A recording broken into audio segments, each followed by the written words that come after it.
ભાવનગર સર્ટી હોસ્પિટલના first યરના orthopaedic વિભાગના resident ડોક્ટરોના 13 resident ડોક્ટરો સાથે રેગિંગની ઘટના સામે આવી છે। 6 ડોક્ટરો દ્વારા રેગિંગ કર્યું હોવાની ગંભીર ફરિયાદ નોંધાઈ છે। ભાવનગરની સરકારી હોસ્પિટલના ભવિષ્યમાં ક્યારેય ન બન્યું હોય તેવી ઘટના અત્યારે સામે આવી રહી છે। રાજ્યને શર્મસાર કરનારો આ કિસ્સો છે સામે આવ્યો છે, જેની વિગતે વાત કરીશું અમારા અહેવાલમાં। વૈષ્ણવજન તો તેને કહીએ જે પીડ પરાઈ જાનાને રે। નમસ્કાર દર્શક મિત્રો, નવજીવન ન્યૂઝમાં આપનું સ્વાગત છે। હું છું આપનો યશપાલસિંહ ચૌહાણ। ભાવનગર શહેરની સરકારી હોસ્પિટલમાં 13 જેટલા ઓર્થોપેડિક વિભાગના રેસિડેન્ટ ડોક્ટર છે, તેમની સાથે સિનિયર 6 ડોક્ટરો દ્વારા રેગિંગની ઘટના છે તે સામે આવી છે, જેને લઈને ભાવનગરથી લઈને ગાંધીનગર સુધી હડકંપ મચી ગયો છે। જો વાત કરવામાં આવે તો ભાવનગર શહેરના સરટી હોસ્પિટલમાં રેગિંગની ઘટના અત્યારે સામે આવી રહી છે। જી હા, જો વાત કરવામાં આવે તો મેડિકલ જે કોલેજના જે વિદ્યાર્થીઓ છે, ફર્સ્ટ યરના ઓર્થોપેડિકના MS ઓર્થોપેડિક સર્જરીમાં 13 વિદ્યાર્થીઓ સાથે 6 સિનિયર તબીબો જે સેકન્ડ યરના છે તેમના દ્વારા રેગિંગ કરવાની ઘટના છે તે સામે આવી છે। હજુ ભાવનગરમાં 2025માં થયેલી રેગિંગની જે ઘટના હતી, ડોક્ટરોનું અપહરણ કરીને તેને મારવાની ઘટના હતી, તે હજી સળગી રહી છે। ત્યારે વધુ એક વખત ભાવનગરની સરટી હોસ્પિટલનું જે ટ્રોમા સેન્ટર આવેલું છે તેમાં એક રેગિંગની વધુ એક ઘટના છે તે સામે આવી છે, જેને લઈને સમગ્ર ગુજરાતમાં અત્યારે ચકચાર છે તે મચી જવા પામ્યો છે। આ જે દ્રશ્ય તમે જોઈ રહ્યા છો, ટ્રોમા સેન્ટરમાં ઉપર બીજા માળે જે ઓર્થોપેડિક વિભાગ આવેલો છે તેમાં અત્યારે છે તે 13 ડોક્ટરો રેસિડેન્ટ ડોક્ટરો છે ફર્સ્ટ યરના, તેમની સાથે રેગિંગની ઘટના છે તે સામે આવી છે। સાથે જ રેગિંગના આક્ષેપો કરવામાં આવ્યો છે કે ઓર્થોપેડિકના 13 વિદ્યાર્થીઓ સાથે તેનું રેગિંગ કરવામાં આવતું હતું। દર વર્ષે છે 2.5 થી 3 લાખ રૂપિયા છે તે પડાવવામાં આવતા હતા। દારૂની બોટલો છે તે મંગાવવામાં આવી રહી હતી। સાથે જ આ જે ડોક્ટરો છે જે લોકોની સેવા કરતા હોય છે તેમને મુર્ગા બનાવીને કલાકો સુધી છે તે સિનિયર ડોક્ટરો દ્વારા બેસાડી રાખવામાં આવ્યા હતા। આ મામલે સરટી હોસ્પિટલમાં અત્યારે જે હોબાળો મચ્યો છે, ગુજરાતમાં કલંકિત થાય તેવી આ ઘટના છે। હજુ ગઈકાલે અમદાવાદની બીજે મેડિકલ કોલેજમાં પણ આ જ પ્રકારની ઓર્થોપેડિક વિભાગમાં રેગિંગની ઘટના આવી હતી અને રાજ્ય સરકાર દ્વારા 3 સિનિયર જે ડોક્ટરો હતા તેને સસ્પેન્ડ કરી દેવામાં આવ્યા છે। પરંતુ ભાવનગરમાં છેલ્લા 4 દિવસથી રંધાઈ રહેલી આ ઘટના છે, જાણે મેડિકલ કોલેજના ડીન હોય કે ઇન્ચાર્જ જે સુપ્રિન્ટેન્ડન્ટ હોય તે લોકો છે, ઓર્થોપેડિક વિભાગના HOD છે, તે આ 6 સિનિયર જે ડોક્ટરો છે તેને છુપાવવા માંગતા હોય, તેને બચાવવા માંગતા હોય તેમ કોઈ પણ એક અધિકારીઓ છે તે પત્રકારો સાથે વાત કરવા માટે તૈયાર નથી। આ મામલે અત્યારે જે ઇન્ચાર્જ HOD છે વિનોદ ગૌતમ, આ મામલે અત્યારે જે ઇન્ચાર્જ HOD છે ડોક્ટર નરેન્દ્ર મિશ્રા, તેની સાથે નવજીવન ન્યૂઝે વાત કરવા પ્રયત્ન કર્યો તો શું કહી રહ્યા છે તેઓ તે પણ પહેલા સાંભળો। શું બનાવ બન્યો છે રેગિંગમાં? તમે છે ઓથોરિટીને અહીંયાથી રાખીને વાત થઈ, પણ અહીંયા મોડા ઉપર રાખવાનું પણ અહીંયા અવાજ આવે તમારો એટલે તમે છે ને મેડિકલ કોલેજમાં જઈને પ્રોપર ચેનલ થોડી કમ્પ્લેન કરો, જે જોઈતું હોય ડિમાન્ડ કરો, ત્યાંથી તમને બધું મળશે। સાહેબ, આપના વિભાગમાં આપ ઇન્ચાર્જ HOD છો, હું નથી ઇન્ચાર્જ। રેગિંગની સાહેબ ઘટના બની ગઈ, શું તમે સુતાતા સાહેબ? તમે જઈને મેડિકલ કોલેજમાં જાઓ, ત્યાં જઈને કમ્પ્લેન કરો પ્રોપર ચેનલ થ્રુ। કમ્પ્લેન અમાર નો કરો, અમે પત્રકાર છીએ, અમે તમને સવાલ તો હું તમને કહું છું પ્રોપર ચેનલમાં મેડિકલ કોલેજમાં જે આના માટે સંલગ્ન માણસ હોય એ તમને જવાબ આપશે। હા, બરાબર। શું બનાવ બન્યો છે આપના વિભાગમાં? આપને મેડિકલ કોલેજ જઈને મેડિકલ કોલેજમાં જઈને સંલગ્ન ઓથોરિટીને વાત કરો, ત્યાંથી તમને પ્રોપર જવાબ મળશે। સાહેબ, આપ ઇન્ચાર્જ HOD છો, આપ હા, જવાબ હું એ જ કહું છું, આપ મેડિકલ કોલેજમાં જાઓ, ઘટના ત્યાં દબાવવા માંગો સંલગ્ન છો સાહેબ? આપ મેડિકલ કોલેજમાં જાઓ, જે છે એ કરો, બરાબર। ઘટના દબાવવા માંગો છો? મેડિકલ કોલેજમાં જઈને આટલા ટાઈમથી ઘટના બનતી હતી, તમને કેમ ખ્યાલ ન રહ્યો? શું તમે સુતાતા? તંત્ર સૂતું હતું સાહેબ? 13 વિદ્યાર્થીઓ સાથે રેગિંગની ઘટના બની ગઈ, હવે તમે મેડિકલ કોલેજ જાઓ, મેડિકલ કોલેજ જાઓનું રટન કરી રહ્યા છો। સુતાતા અત્યાર સુધી તમે? જો તમે મેડિકલ કોલેજ જાઓ, ત્યાં જઈને જે પણ ઓથોરિટી છે એને તમે જવાબ તમને આપશે। આપ શું આપશો સાહેબ આપના તરફથી? હું એ જ કહું છું, તમારે જે જવાબ અમારી ઓથોરિટી માંગશે એ પ્રમાણે એની જવાબ આપીશું। તમારે કોઈ જવાબ જોઈતું હોય તો મેડિકલ કોલેજમાં જઈને જે પણ એના માટે ઓથોરિટી તમે એની વાત કરો, એ તમને જવાબ આપશે। સાહેબ, આક્ષેપ લાગી રહ્યા છે ફૂલ ટાઈમ ફેકલ્ટી કોઈ હાજર નથી રહેતું, શું આપના ધ્યાનમાં જ નહોતી સમગ્ર ઘટના? જો હું આપને કહું છું, આપ મેડિકલ કોલેજ જાઓ, ત્યાં જે ઓથોરિટી છે એને વાત કરો, એ તમને જવાબ આપશે, બરાબર। તમને કેટલો ખ્યાલ છે આ ઘટના બાબતે? હું એ જ કહું છું, તમે મેડિકલ કોલેજ જાઓ, ત્યાં ઓથોરિટી છે એને વાત કરો, એ જ તમને જવાબ આપશે। હું એ જ કહું છું, જે પણ હોય એ મારી ઓથોરિટી પૂછશે, એને હું જવાબ આપીશ। તમે ત્યાં જઈને આના માટે જે જવાબ જોઈતું હોય ત્યાં જઈને વાત કરો। Full time HOD Vinod Gautam ક્યાં છે સાહેબ? હું આપને વાત કરું છું, આના માટે કોઈ પણ તમારે માહિતી જોતી હોય મેડિકલ કોલેજ જઈને ત્યાં પર જે સંલગ્ન ઓથોરિટી છે તમે એને વાત કરો, પ્રોપર ચેનલ થ્રુ એપ્લાય કરો, એ ત્યાં તમને જવાબ મળશે. સાહેબ કેમ એકના એક શબ્દોનું રટણ કરવું પડે છે? ફોલ્ટમાં છો, ઊંઘ નિંદ્રામાં રહી ગયા, કુંભકર્ણ નિંદ્રામાં સુતાર્યા, એટલે આ શબ્દ મીડિયાને જવાબ નથી આપી શકતા તમે? હું આપને કહું છું, મીડિયાને જવાબ આપવા કરતાં હું આપને ચોખ્ખું કહું છું, આપ મેડિકલ કોલેજમાં જાઓ, આની જે ઓથોરિટી છે એને તમે પૂછો, એ તમને જવાબ આપશે. અમારે સાહેબ શા માટે મીડિયાનું શૂટિંગ ઉતારવાની ફરજ પડી તમારે? તમે જે ઉતારો છો એ તમારે ફરજ જી. પડે. સર શું નામ આપનું? સર આપનું નામ?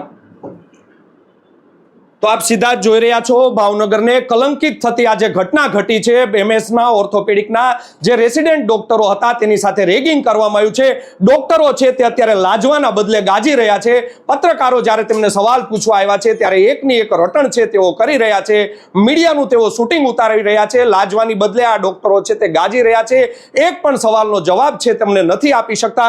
સીધા જ અમે તમને બહારથી પણ દ્રશ્ય બતાવશું. મારા કેમેરામેન છે, આજે ડોક્ટરો જે શૂટિંગ ઉતારી રહ્યા છે કે પોતાની પ્રિમાઇસીસમાં, પોતાના એચઓડીમાં જે આ ઘટના બની છે તે ઘટનાને છુપાવવા માટે થઈને અત્યારે મરણતોલ પ્રયાસો છે છેલ્લા 3 દિવસથી કરી રહ્યા છે, જેના સીધા તમે અત્યારે દ્રશ્યો છે તે જોઈ રહ્યા છો. આપણે સીધા જ હવે છે મેડિકલ કોલેજના ડીન પાસે જાઓ, તેઓનું રટણ છે, આપણે તેમની પાસે પણ જવાનો પ્રયત્ન કરીશું. શું કહી રહ્યા છે મેડિકલ કોલેજના ડીન તેમને પણ પૂછીશું. સાહેબ આપનું નામ? સર આપનું નામ?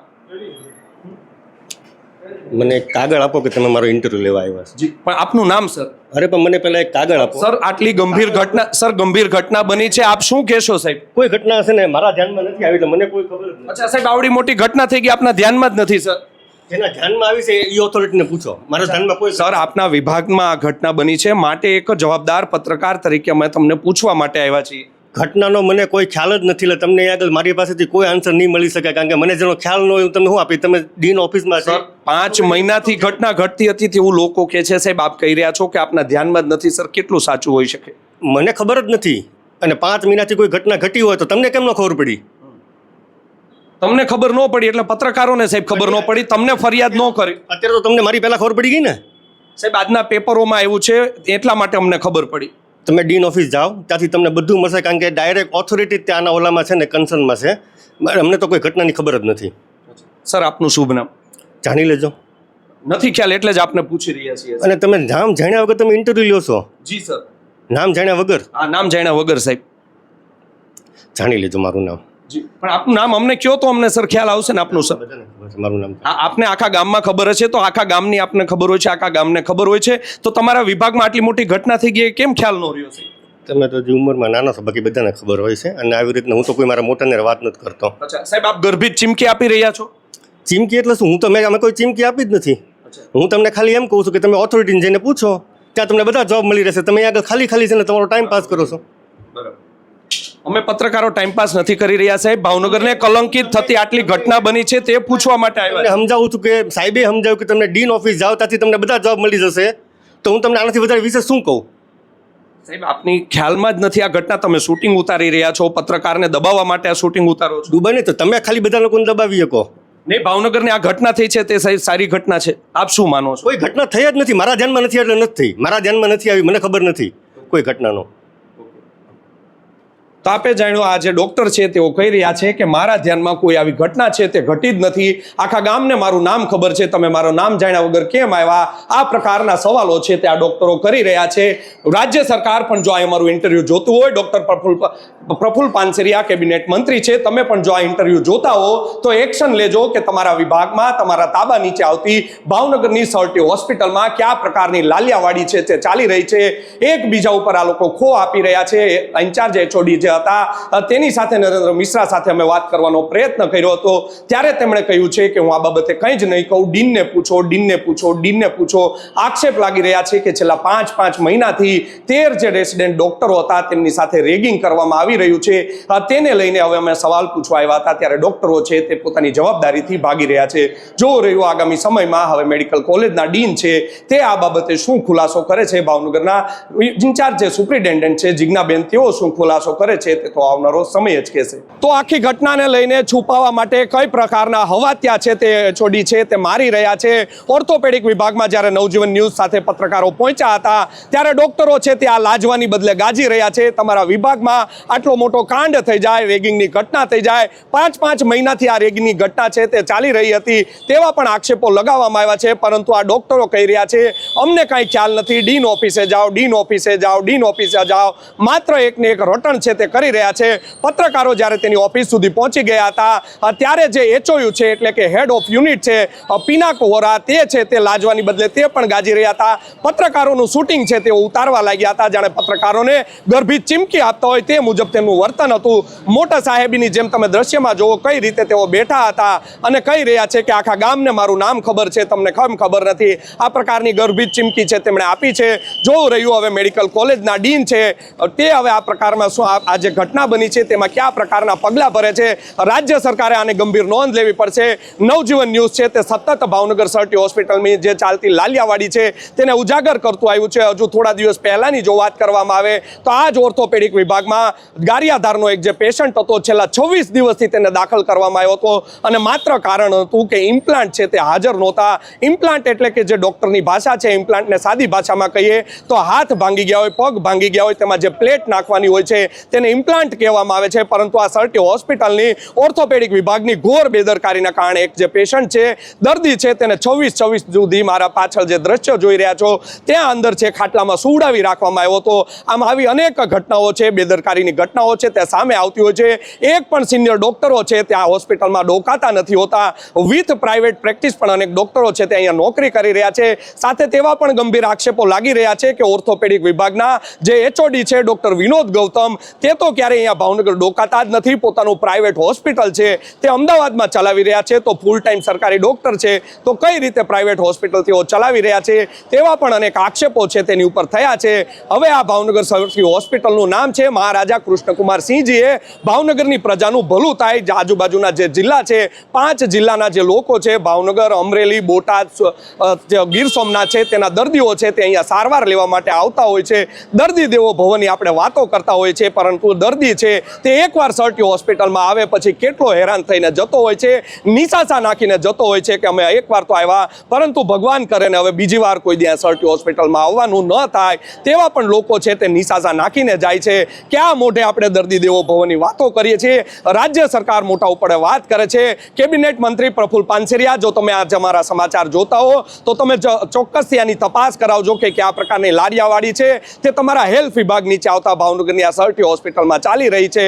13 ડોક્ટરોનું રેગિંગ થઈ જાય, 5 મહિનાથી રેગિંગ થાય છતાં પણ એક પણ સિનિયર ડોક્ટરને ખબર ન આવે, ભનક સુદ્ધા ન આવે તે કોઈ પણ કાળે માન્યમાં આવે તેવી આ ઘટના નથી. મેડિકલ કોલેજના ડીન હોય કે જે આજે HOD છે તેઓને સતત પત્રકારો તેમનો ફોન કરી રહ્યા છે, તેમની પાસેથી માહિતી માંગી રહ્યા છે. તેમની પાસેથી જો યોગ્ય માહિતી મળી રહે તો પત્રકારો દ્વારા પણ ખોટું રિપોર્ટિંગ છે તે ન થઈ શકે. પરંતુ આજે આટલી ગંભીર ઘટના બની હોવા છતાં પણ એક પણ સિનિયર ડોક્ટર, એક પણ સિનિયર અધિકારી છે તે અત્યારે કેમેરા સામે આવવા તૈયાર નથી ને આ ઘટનાને જાણે દબાવી દેવાનો પ્રયત્ન છે તે હવે મેડિકલ કોલેજના ડીન હોય કે HOD હોય તેમના દ્વારા કરવામાં આવ્યો છે. ચિન્મય શાહ મેડિકલ કોલેજના ડીન છે, ગઈકાલે જ હવે તે ઇન્ચાર્જથી ગાડું ગબડાવી રહ્યા છે. તેને 1 વર્ષ છે તે પૂર્ણ થયું છે. તેઓ આ મામલે શું પગલાં ભરે છે, હાલમાં અમારા જે સૂત્રો છે તેની પાસેથી અમને વિગત મળી રહી છે કે છેલ્લા 4 દિવસથી આ જે ઘટના છે તે સમગ્ર રંધાઈ રહી છે. તેમાં નિવેદનો નોંધવામાં આવી રહ્યા છે. તેમાં અત્યારે રેગિંગ કમિટીની જે સ્કોડ છે તે હવે તપાસ કરી રહી છે અને તપાસ બાદ રેગિંગ કમિટીની મિટિંગ છે તે બોલાવવામાં આવશે અને આ જે 6 ડોક્ટરો ઉપર આક્ષેપ લાગ્યા છે તેમની સામે કેવા પ્રકારના હવે પગલાં ભરવામાં આવે છે તે તો આવનારો સમય જ કહેશે. યશપાલસિંહ ચૌહાણ, નવજીવન ન્યૂઝ, ભાવનગર.